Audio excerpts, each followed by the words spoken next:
just share an idea. What do they think about the gig economy? While crossing a red light, I saw a delivery person meeting an accident. The first thing he checks is not his bruises and injuries, but whether the food is safe or not. Young people are joining the labor force at the rate of 6 to 7 million new young people who are all better educated than previous generation. This 10-minute delivery, it's good that this outrage actually led to some kind of backlash. You know what the total number of informal workers in this country is?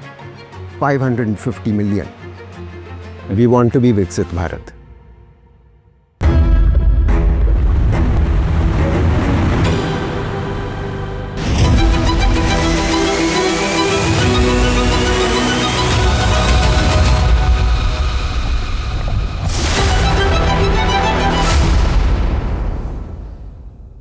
Hello and welcome to Mandala.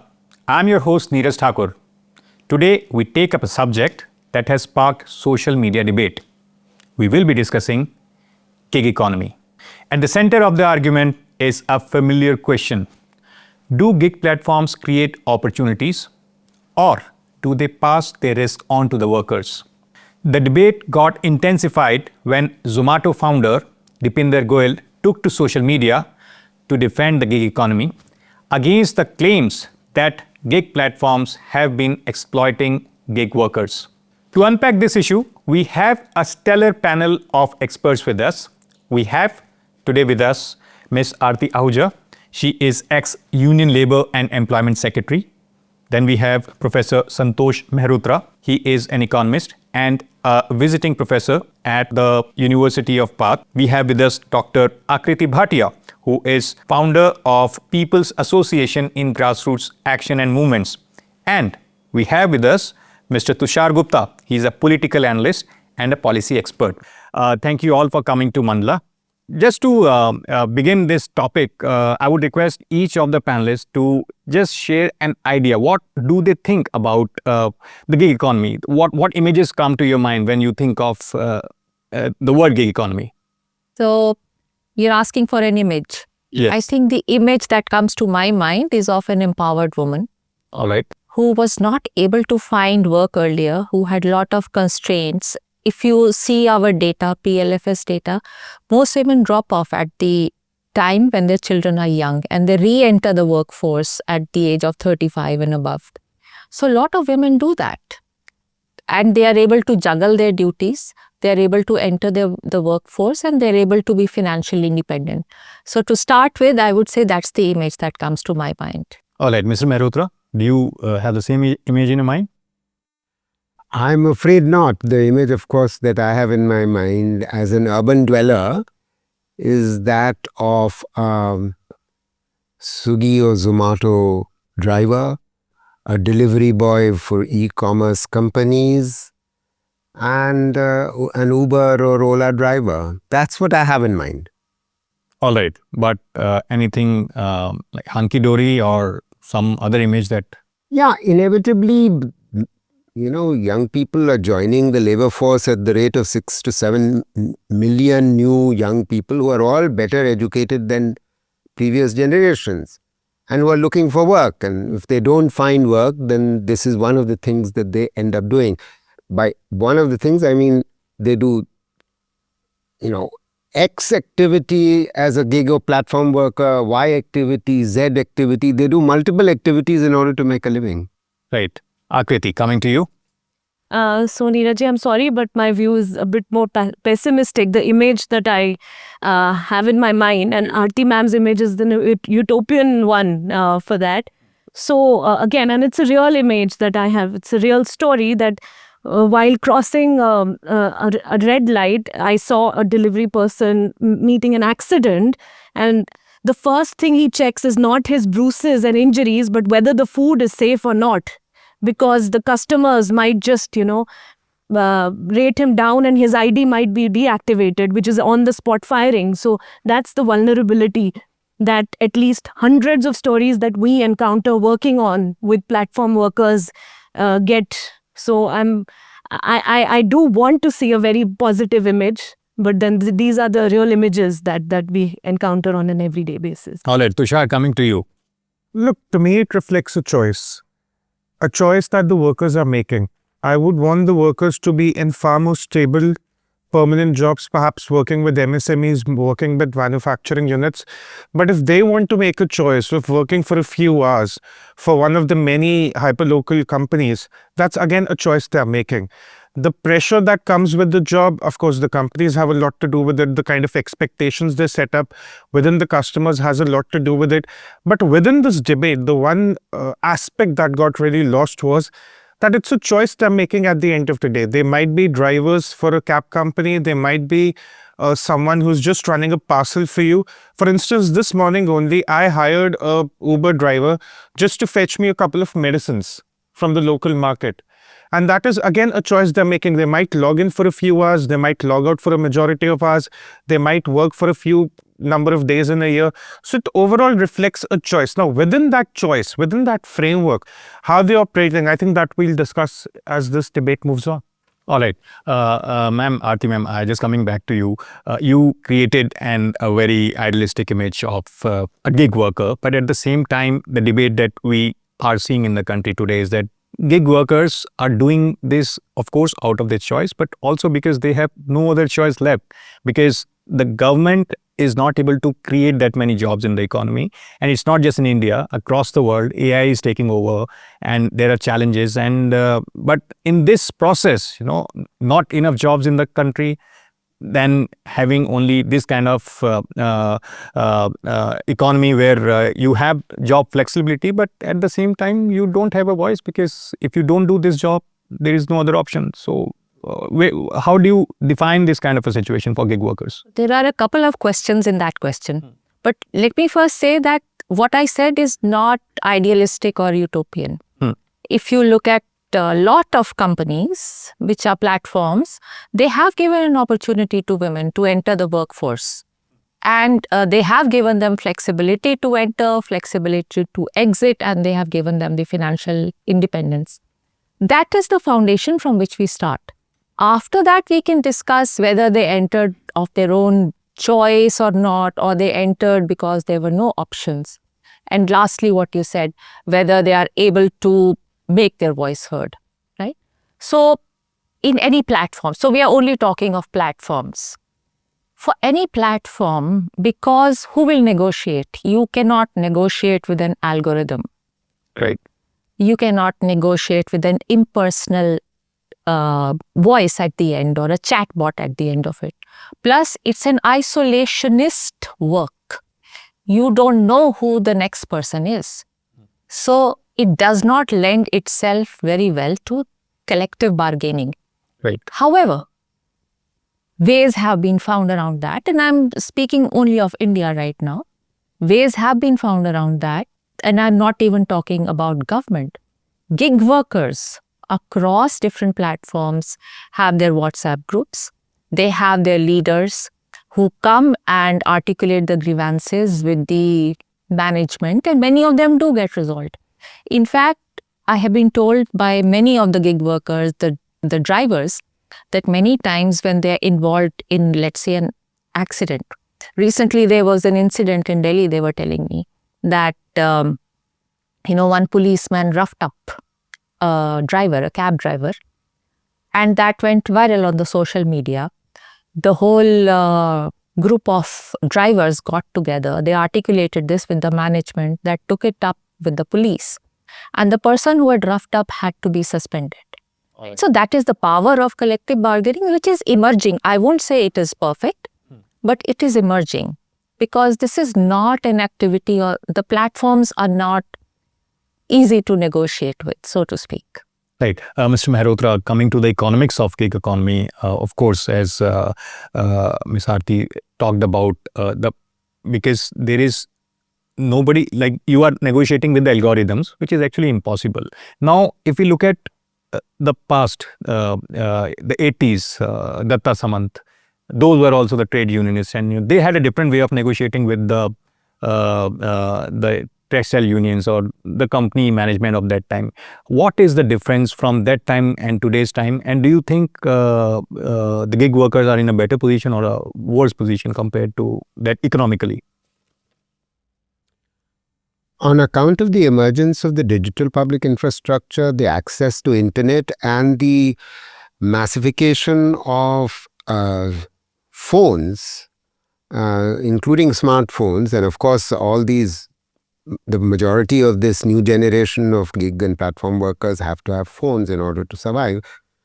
The potential, because the potential for them to come together, as RTG said, is greater than was the case for the vast majority of informal workers, men or women, that this country has had since independence, and 90% of our workers are informal, and gig and platform workers are also informal. So we need to remind ourselves that this new phenomenon is something that you and I seem to be particularly obsessed with. Channels are obsessed with it because we are urban-based, and urban-based activities of this kind are very visible. Right. The most invisible informal activity, which rarely if ever gets unionized or is able to engage in quote-unquote collective bargaining. I mean, for the informal sector, for them to engage in collective bargaining is a far cry. The vast majority of our country's workforce is informal. And, what is unfortunately happening is that we are actually, we ourselves and channels are visibilizing the gig and platform workers at the expense of the vast majority of informal workers. And I'm not so sure if, generating a new wedge within the informal workforce is a great thing. This works for us because these people are providing services to us. But, we are 10-15% of the country's population, no more.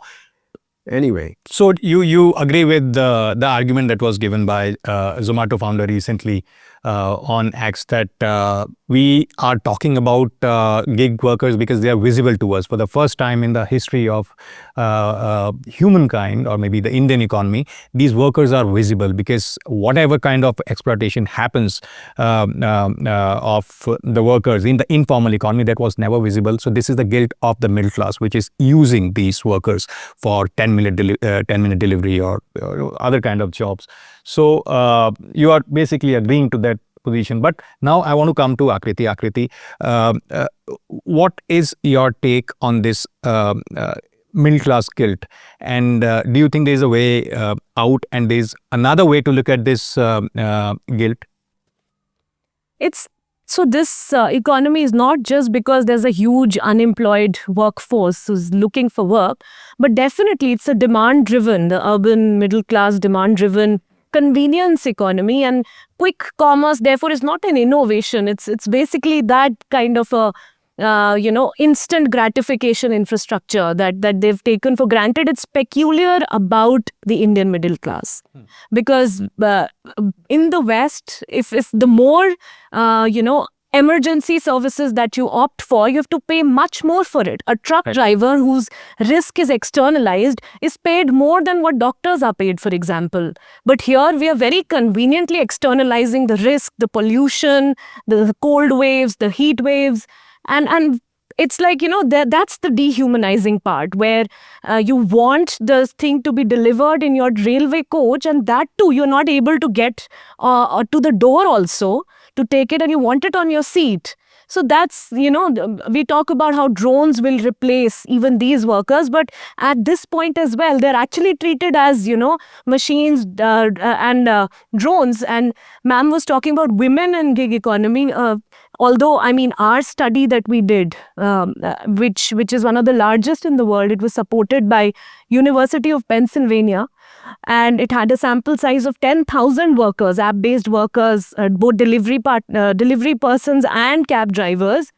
So we found very startling kind of statistics, and it's not anecdotal, it's evidence-based. It was used for the ILO, for international kind of regulatory, mechanisms also. Over 50% of them reported some kind of violence against them.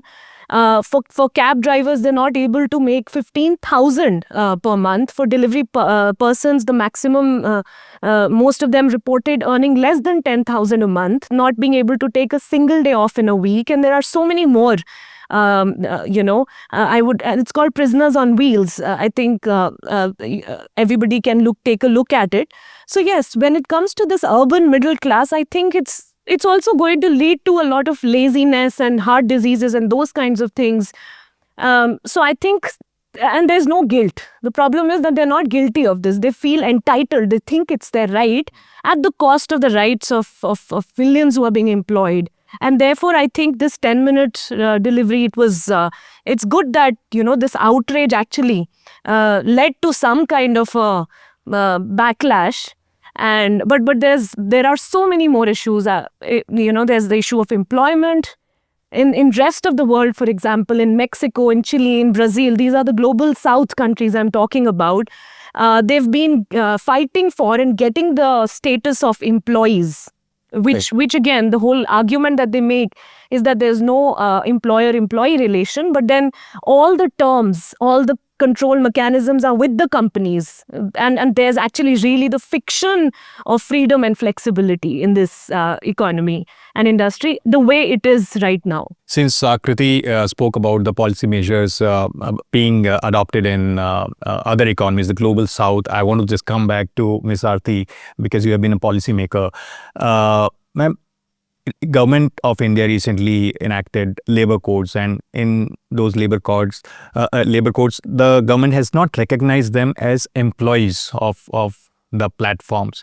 So, of course, the rights that we are discussing over here, they will not be available to the gig workers the way an employee gets it. What is your take on this thing? Should the government have recognized them as employees of the companies? And if not, what are the security measures that could have been incorporated in the law to ensure that there is no exploitation of the gig workers? Right. So, by definition in the labor codes, an employee is somebody who works for an employer, and there is remuneration directly. And in the nature of gig work, and especially since we are talking of platform work, one person may move from one platform to the other, like we were just discussing, right? That may work for Blinkit half the day, then go on to do something else, and then do something else, maybe work for Porter, and then go on to become a rider of all platform-based services. So it's very difficult to do that. Having said that, the codes provide for social security for gig workers. And India, when we were doing the G20 negotiations with the other countries, India was the only country at that point of time that had a provision for platform-based gig workers, a social security provisions. None of the other countries had it. Spain was the first. Later on, because of their Supreme Court, they got that, and EU is still discussing that. Right? So India was a forerunner in that aspect, and the social security provision was made. What Professor Mehrotra also said, that not just for gig workers, but also for other informal workers. The labor codes provide for that, for the PF and healthcare, etc., etc. Back to the gig workers thing of, at that time, we were talking a lot, and many countries were very resistant to that idea. Because there are huge consequences for that for all of the countries, right? And they really appreciated what India had done at that point of time. From our e-Shram data at that time, we had started collecting information for the gig workers, and now they are getting those, they're getting those unique IDs as gig workers, which will enable portability of benefits even if they move from one platform to the other. Many of them also go back home during the season for crops, etc., or for other things. So that portability of benefits will be ensured. Right. And that's a huge step, I feel. We should not minimize the impact of that. So coming to you, Tushar, the government intervened. The government actually got into this whole debate and decided, they issued a guideline that the gig platform should not be using the 10-minute delivery word in their, they should not promise this thing. So do you agree with this thing? Because the government is supposed not to participate in these kind of things because it's a free market economy.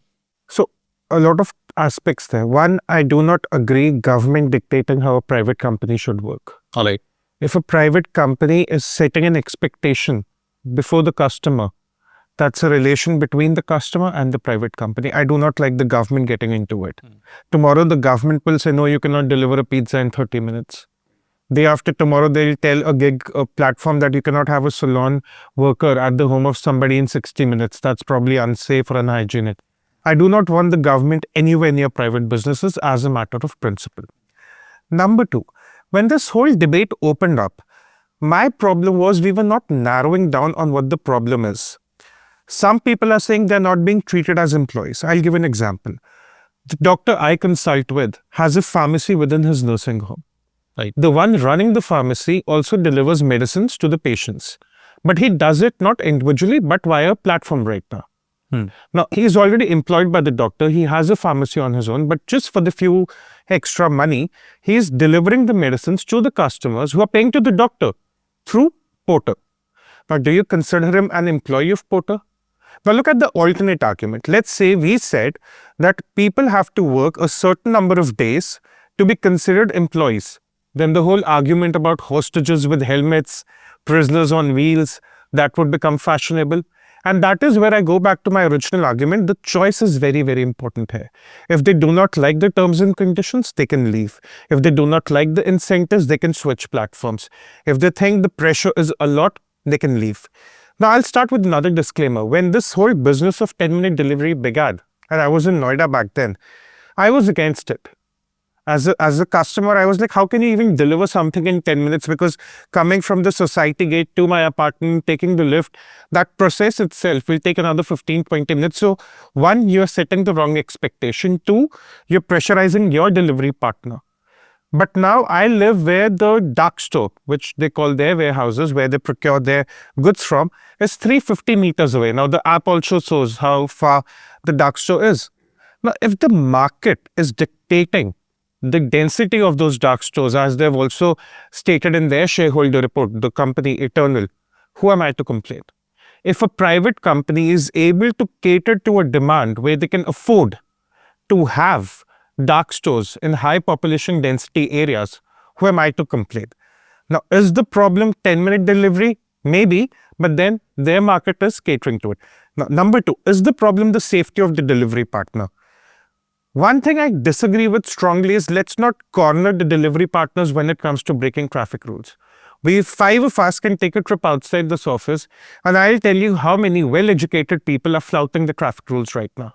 How many of them are moving on the wrong way? So to say only gig delivery partners are breaking the traffic rules is incorrect. I'm not saying do not penalize them, but let's just not pretend that they are the problem on the road. They alone are the problem on the road. Number three, people said they are paid far too less. But are the delivery partners deciding they are being paid far too less? She made a very interesting point that this is nothing innovating. She's correct. There were restaurants who used to have menus we used to collect in the 90s and early 2000s. We used to keep them at our home. We wanted something, we used to call them up. Their own delivery partner would deliver it to us. The local Kiryana shop used to have a helper. He used to deliver the goods to our place whenever required. So aggregators have only consolidated the services and opened up a new market. But who dictates these wages? Today, are you comfortable paying 200 rupees for a delivery? Maybe the market will be comfortable someday, but today it's not. So the wages are also being dictated by what the customer really wants to pay as a delivery fee.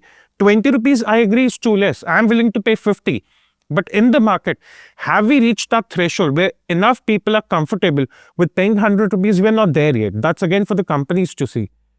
So we have to first narrow down what our problem with the whole gig economy is. And lastly, I would want all of these people to be employed with a manufacturing unit, however small or big it is. I would be happy to see them in jobs that we, in our conventional sense of thinking, consider real jobs. But that also requires a certain degree of discipline. Right. I am sort of associated with the manufacturing unit in the Bhavana region of Delhi, which is an upcoming industrial unit. Every day you want labor to come up, spend 8 to 10 hours on a machine and go back. Some people just do not want that kind of discipline when they work. They're happy doing the gig work. Now, how do you tell them, no, you are wrong. You should be working with a manufacturing unit, work 8 hours a day, don't work 4 hours a day, even if it means making less money. So that is where this whole complicated web of choice, wages, 10-minute delivery, it all sort of boils down. That is why it's very, very important. Let's narrow down the problem first. Just quickly to some of the things that Tusharji flagged. So, first argument is this only, that the choice of the worker here is not really um, manifesting in any way. The thing about market forces determining wages is wrong. It's actually how much the venture capitalists are flooding these companies initially, and then when that runs out of money, what happens? To attract the customers, to attract the bases of delivery persons and drivers, that's what is determining the pay. Amazon started with 50 rupees per delivery. It has gone down to as low as 5 rupees per delivery. Customers' ability to pay is not even taken into picture when you have these platform fees, which is over and above. The cancellation fee, for example, that the customer pays doesn't go to the driver. The commission rates, again, this study itself, we took a series of screenshots of rides, and we found that the commission rates that these companies were deducting was as high as 50% per ride. And this was very arbitrary. If I and you book a ride from here to, say, Horse Cars, it will be very different. For the driver also who would be right here, it's on multiple things on algorithm, how many offs he takes. And it's really not the matter of choice of logging in, logging out. That's why there's also a fundamental problem with the use of the word gig. Gig means part-time, freelance, and that kind of a thing. And therefore, it's just become very common and common. That's why it's being used. But otherwise, most of the over 93% workers in the platform economy that we see in delivery and driving are doing it as full-time. And it's very interesting. One of the things that we found out was Zomato had this option of 8 hours as part-time. All right. So these are the things that have been reported. And internationally, again, this portability on from platform to platform, there are provisions to actually. The biggest thing is that because it's all digitized, it's micro-digitized, so you know how much the worker is spending on app 1 versus app 2. Why is it that they're switching? It's actually a race to the bottom. And there are provisions like joint and severe responsibility where all the platforms can actually tell that, okay, for the sake of, assessing how much of, employee employment contracts or employment arrangement is there. And even if you want to call them independent contractors or whatever you want to call them, ultimately they are workers. And again, fundamental principles and rights at work operate. And that's where, according to the ILO as well. So whether you call them partners, workers, drivers, or whatever, basic rights have to be there. I there are many more things that I would like to I agree with Akriti to an extent that the free market economy actually is not free market economy. It depends upon how much money is initially paid to create a market. And after that, because I remember in 2014, there was a time when so many people, they left their jobs and they became cab drivers in India. Because there was a time, I myself wrote that story, that some people were actually making more than 1 lakh rupees per month as cab drivers. So many people left their job, but as that market got created, people just purchased those cabs and they didn't have an option to move out. Then those incomes started going down. So this is also a reality. Now coming to Professor Malhotra, you wanted to make a point on a whole series of points, if I might. So much has been made in this discussion so far of the claim that actually a lot of these workers are there out of choice. If you're listening carefully to Akriti, she's made out for the vast majority of these workers who are actually working through an aggregator. These are full-time and more than full-time work. So you've got that fact there, and yet there is the claim is being made that this is being done out of choice. Second fact, the number of young people who are joining the labor force each year is about 6 to 7 million. Right. The jobs that are being created in the non-farm sector is well below that, across organized and unorganized. Right. So what you have essentially is a reserve army of labor. And so to pretend that these are not employees, when the Ministry of Statistics of the Government of India in its National Sample Survey says in its definition of who is a worker, that you are employed if you worked in the last day or in the last week for 1 hour. You are employed. Now, the Ministry of Statistics regard that as employed, but the 4 codes don't regard that as employed. Now, how can that be both be true? That means the government has not thought this through. This is my second set of points. Let me turn to my next point, because the argument has also been made that suddenly, thanks to the labor codes and thanks to the eShram portal, all our informal workers have now access to social security. The facts couldn't be more wrong. This is untrue, period. All that has happened is that 300 million workers, informal workers, have gotten registered on a eShram portal.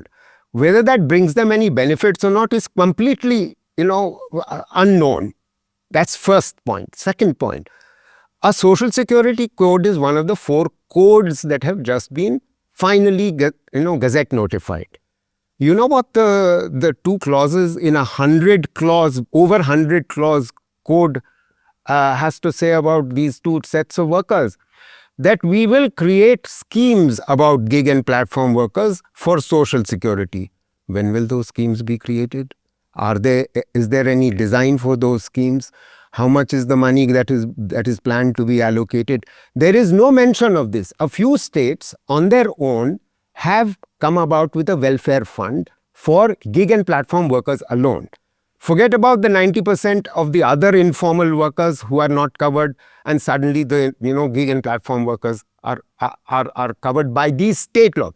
But the code itself just talks about, we will do schemes as and when the central or the state government or some combination of that will actually come up with a scheme.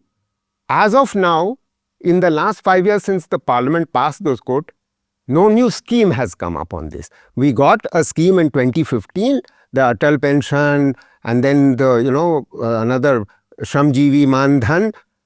What was the coverage of the Shramjeevi Mandhan plus the Atal Pension, etc.?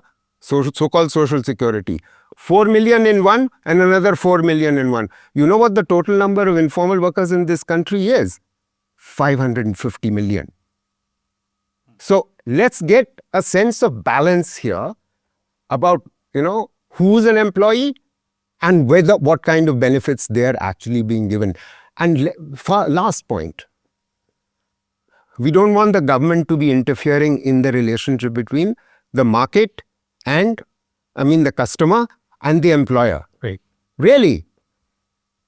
Which is the reason why in a country of 610 million workers in 2024, Sarkari data, not mine, 610 million. You know how many labor inspectors across the whole country there are? Guess what? The number of sanctioned posts is somewhere in the region of 6,000. Half of those posts are vacant, which puts us in the range of 1 labor inspector to over 25,000 workers. Which puts us in the category of African type economies. We want to be Viksit Bharat. Let's stop pretending that we do not have a population problem. We have a lot of people, there will always be cheap labor available. Right. And we pretend only gig economy is the problem. In 2008, what one of the biggest employers of the IT industry was paying as a starting salary to graduates in computer science engineering in 2008. Right. Is what they're paying today. Yeah. It's 20% less actually right now. 2026 and 2008, the starting wages across 3 or 4 companies for computer science engineering graduates is the same. And it's probably less than what a Blinkit delivery boy makes. It's not a commentary on Blinkit. It's a commentary on India's IT sector to begin with. Number 2, where is the problem? Again, is that their wages are too low? Yes, they are. But again, my question is, can we get to a point where the customers are coming forward and say, we are willing to tip them more, we are willing to pay them more? Maybe the venture capitalists are at fault, maybe the CEOs are at fault. I'm willing to agree to everything. If tomorrow the government says, ₹100 per order delivery charge is to be given, and that ₹100 goes directly to the delivery partner, what would be the fall or rise in the number of orders per day through those platforms? Can we have that experiment? Number 3, and Akriti focused on that, we have a platform problem. Let's not run away from it. Platforms do have a lot of control, which is precisely the reason we have ONDC coming up, the Open Network for Digital Commerce, and ma'am may have worked on it to a certain extent. We have to move from a platform-centric model to a transaction-centric model, where logistics companies have greater control, which will give greater control to the delivery partners as well. But I would want the government to do more on it. They have put forward, they have asked some private companies to collaborate on it, but there's still not as much movement in the ONDC space as much as I would want. But we are moving from a platform-centric space to a transaction-centric space. So we also have to see how that evolves with time. All right. Coming to Ms. Aarti, ma'am, you have been working with the government and as a Labour Secretary. The India in the last 75, 78 years of its independence, we have not been able to reduce the size of our informal employment. It is like moving at a snail's pace. Then came this population explosion, as Tushar said, that we have a population problem as well. And now there is, just when we thought that we would be able to create more jobs through manufacturing, because government started investing a lot on manufacturing, but that didn't happen actually. Now there is AI. So as someone who has worked with the government, what goes in the mind of policymakers as well as politicians, how to take care of this gigantic problem which is just becoming bigger and bigger with each passing decade? So that's again a lot of questions in one question. Let's zoom out a bit and take stock of all that's been said. So there's a trajectory, right? There is AI that's coming. There's an organic growth of gig and platform work which originated in the West and then came to India. For whatever reason, whether there was a demand or there was a profit motive or whatever, but it came and it provided employment to a certain section of people who would have probably gone into informal work or formal work. Right? So we are talking about this minuscule number of people currently, not of the other people, but within this space, if you were to zoom out, it is something that is still evolving. The nature of gig work, it is changing every day. And we are just talking, within that also, we are just talking of platforms. Within that also, we are focused solely in our discussion on the urban platforms. The tier 2, tier 3 cities, rural India also has platforms, also has gig workers, maybe not at this scale, but they are there. And we are not really discussing those here, only a few. There are no villains, there are no victims. I think we also need to reorient ourselves in our thinking and understanding that sometimes there are market forces. Governments take corrective mechanisms. AI and platforms are AI-based. We started by talking about algorithms and how they can be unjust to gig workers, which they are many times. So AI itself is evolving, and how people get affected by AI in different ways. You talked of people who work in the tech sector is again something that's evolving, and governments all over are trying to evolve and bring out policy for that. I mentioned EU. EU, for example, is still thinking about the policy for gig workers. Some countries have done it. ILO has not yet come out with standards for gig workers, unless I'm mistaken, and maybe unless they have. So it is an evolving space. The codes are a good first step. E-Shram is a good first step. The integration, the portability is a good step, the first step. There is provision in the codes for the financial outlay by the companies as a part of their total turnover. Some states have linked it to the transactions, that whatever a customer pays, a certain percentage will be going to that social security fund. The social security fund provision is there. It is being worked out. How it will be administered, who will do it, what will be the representation of various bodies in that, and how that will be done. So these are things which are happening. I don't think we should get too much into this issue of that nothing is happening. I think a lot is happening. It takes time to catch up, and any policy that is made has to have stakeholder holder consultations, which the ministry has been doing. And based on that, something has evolved and is evolving, and it will come. All right. One small point, because she said something about evolution. If we go into what ONDC is really about, in the future, may not be immediately, but within 2, 3, 4 years, we'll see a lot of logistics companies coming up. And when I say logistics companies, I do not mean, say, a FedEx. Companies that are happy to operate within a sector, within a small area, so not greater than 5 square kilometers.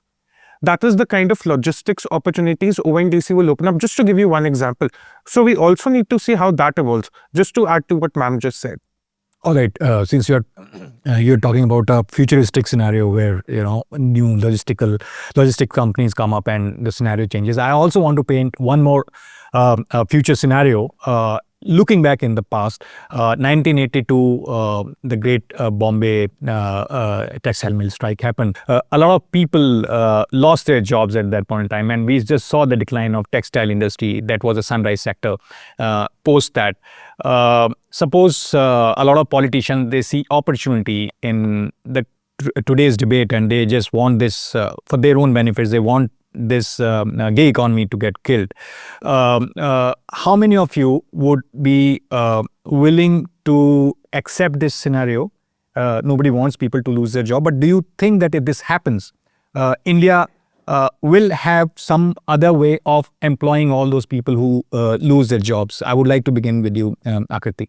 I think nowhere did we say that we are anti-technology, startup culture, or fintech emerging. It's about fixing accountability and having a basic regulatory framework that we've had for all industries. It's nothing new. And even in market-driven economies also, there is some basic, there's no jungle raj for that sake. And also, even if we are focusing a lot on the market forces, just one quick example. You will find many cab drivers in this locality. Right now we're in Okla, where the occupancy rate is not filled. They're just running around looking for rides, but there are multiple of them. If it's actually demand and supply, then you should have put a limit on the number of cabs on the road. It will help you reduce pollution. There are so many, the radio taxis that are there in Delhi NCR alone is over 4 lakh. And the actual limit is way surpassed. During Sheila Dikshit's time, it was actually capped. Ma'am can tell, and sir can also tell that, this is really not the market forces that is being operated. And we are not against, the platform economy per se. It can be actually a boon if there's transparency, if there's in algorithmic control, in the pay, in this ID deactivation. This is called just cause due process, where you actually give the reason of why you're blocking a worker's ID. And it's not arbitrary, it's not one-sided, as ma'am said, that, there should be this, even all these laws that sir also mentioned have the provision of tripartite model of where the worker, where the government and the companies have to sit together and talk about it. And data transparency is very important here. Why these companies are actually employers is because they hold the data, they monetize it constantly, and it's something, either they share it with everyone, with the workers, how much of, with these restaurants, for example. The National Restaurant Authority of India in Bangalore did a mass logout many years back to say that please share the data of which customer is demanding rolls from which neighborhoods. The companies are not sharing it. So these are the accountability measures that we are demanding in basic regulation. We're not asking that this economy should die. Finally, employment generation is not the mandate of gig economy alone. It's actually something that sir has been talking about, that the government has to. It's not an urban Manrega. Manrega anyway is being dismantled. So Akriti, you gave a very interesting solution. You are talking about capping the number of cabs that can ply on the road. But as a business journalist, I personally believe that capping may actually compromise or may actually harm those people who are just beyond that capping line. So as an economist, Mr. Mehrotra, what is your take on this particular solution, that you should cap the number of people who can be logged in as cab drivers or maybe gig economy workers at a particular time in a particular area? You see, what Akriti is suggesting is eminently reasonable. All right. However, on its own, it will lead to the kinds of problems that you are already anticipating. Therefore, what is the way out? Clearly, the way out is that the government has to become cognizant of the fact that there are many more people than they had ever anticipated who are entering the labor force with better and better education, and therefore new non-farm jobs have to be created.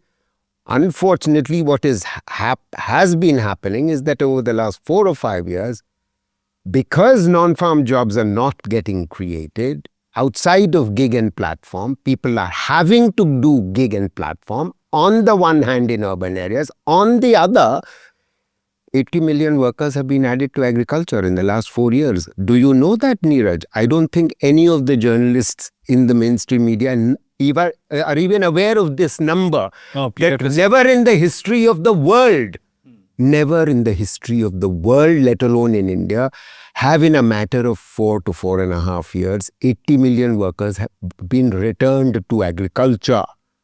This is about the most retrogressive development in India's economic history that could possibly happen, because the 15 years preceding, from 2004 to 2018-19, millions of workers were leaving agriculture.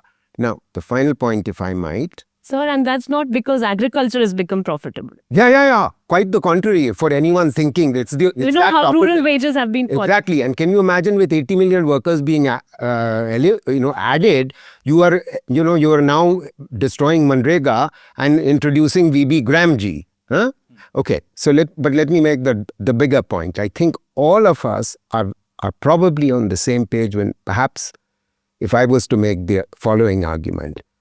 It is feasible for the government of India and the state governments working together to actually come up with a social security mechanism for the 550 million informal workers without social security that none of us belong to. We are in the 50 to 60 million, the formal workers who all have social security. Huh? Yeah. We sleep pretty tightly every night.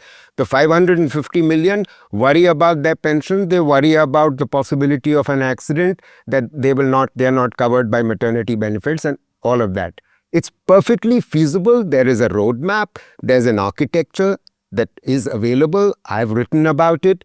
It's not particularly costly, and currently the two sets of governments taken together, central and state taken together, they already do spend 1.5 lakh crore on labor welfare. Instead of spending on this scheme and that scheme, etc., where a lot of money gets sort of either not utilized, like the building workers and construction workers fund or the BD workers construction fund, etc., we could have an actual social security mechanism. It will cost barely 0.69% of GDP. That's less than what we spend on Manrega, Neeraj. It's feasible if only the government would listen. Then all this debate would suddenly not... The edge in this debate that we have, as though, we are blaming the government, blaming the employers, all this will disappear, because all these workers can actually, over a period of 5 to 10 years, be made secure and part of the formal workforce.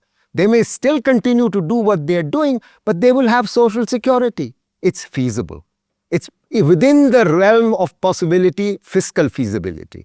As I say this as an economist, and I've written about you because you have been giving suggestions to the government. You have worked with the government, Ms. Aarti. I want to ask you: do you agree with the suggestion made by Professor Mehrotra?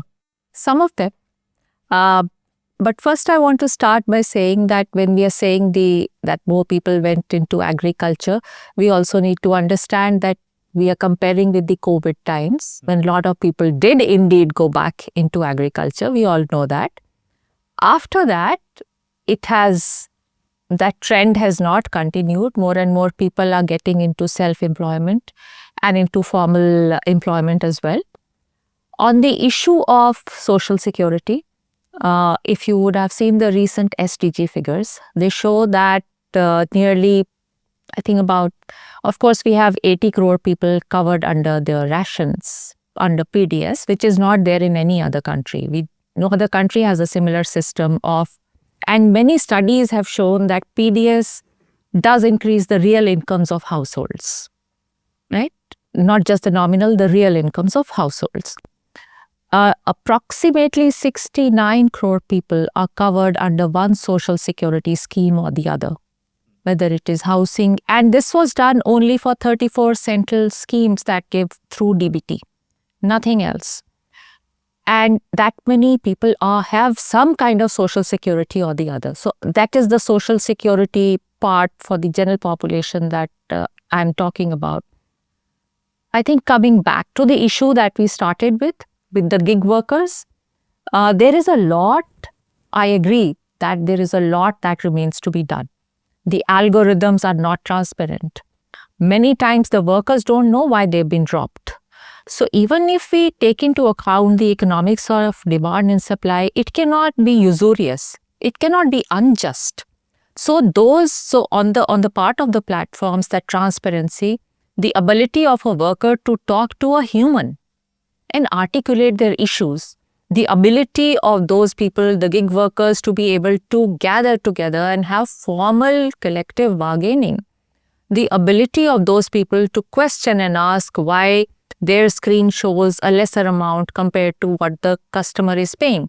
All those things have to be done. There can absolutely be no other opinion on that. We are also forgetting a very important, another stakeholder, that's the consumers. Do they really want everything in 5 minutes, 10 minutes, 15 minutes? I think as it is evolving, boundaries also need to be set.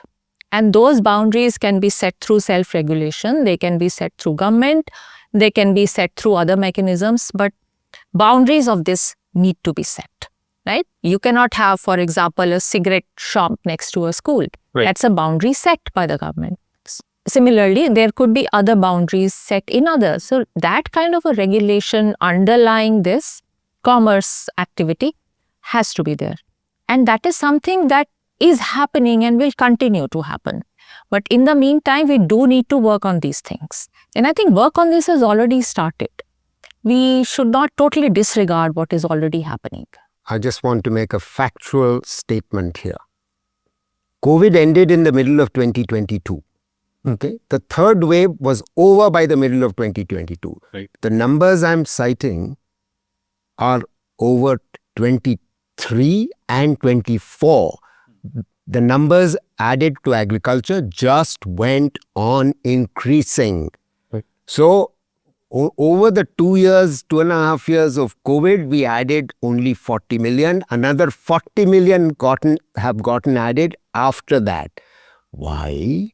Because the young people and girls, even in Bihar, Jharkhand, Chhattisgarh, rural areas, they have gotten educated, but they are saying we are in agriculture because they have no other option.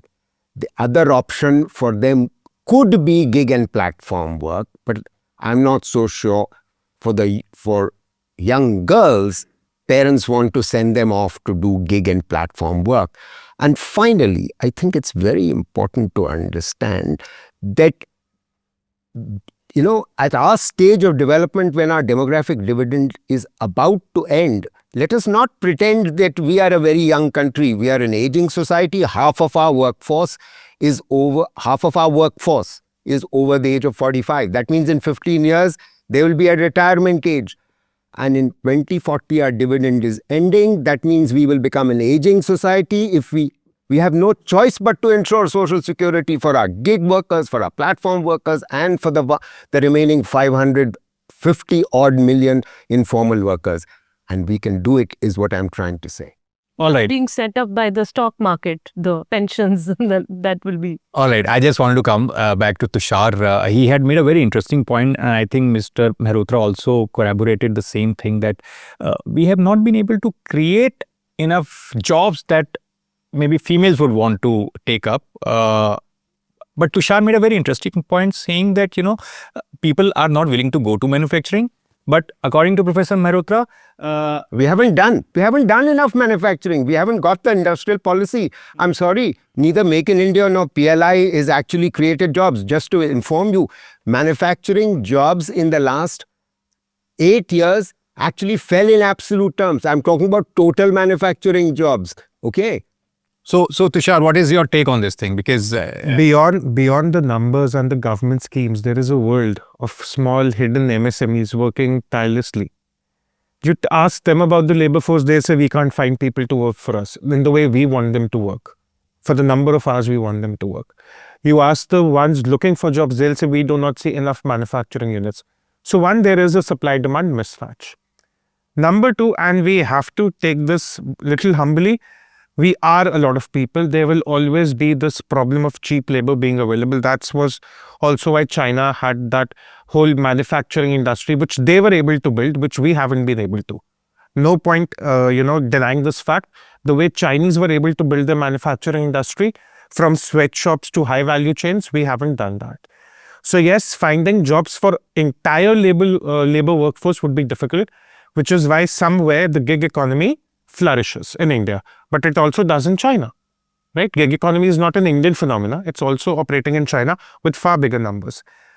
I'm saying let it evolve. We don't know tomorrow the drones will come into deliveries. You might have a lot of these people out of jobs. We may see tomorrow the evolution of ONDC. A lot of these people today who are ignored by the employers, as we presume, might start their own logistics company catering to a local neighborhood. We don't know how it evolves, but we have to let it evolve first. It's still very, very early days. And again, about setting boundaries, I was never in agreement with 10-minute delivery. But then there are people who have sort of attached their lives to instant delivery of products they otherwise used to go out to get, which again links to the heart diseases point she made in the first argument. But that is what is happening. This is how the market is evolving. So a lot of it is a function of how big we are as a country in terms of population, how our economy is moving. And finally, my final point, wages are stagnant and falling even in the formal sector, which is why I gave you the example of tech sector. You look at what is happening to MBA graduates now that AI is taking center stage. But that's not just happening in the gig economy, that's also happening in the formal sector. So it's also a function of how your economy is evolving. And that is why at this point, you have to see how things really evolve and hope for the best. That's actually what's going to happen. all right then, that is all from Mandala today. We hope that we have managed to decode the complex issue of gig economy for the policymakers to an extent that next time when they sit and work on making policy for the gig workers, they would find some solutions from this interesting debate that we had. Thank you everyone for joining us for Mandala today.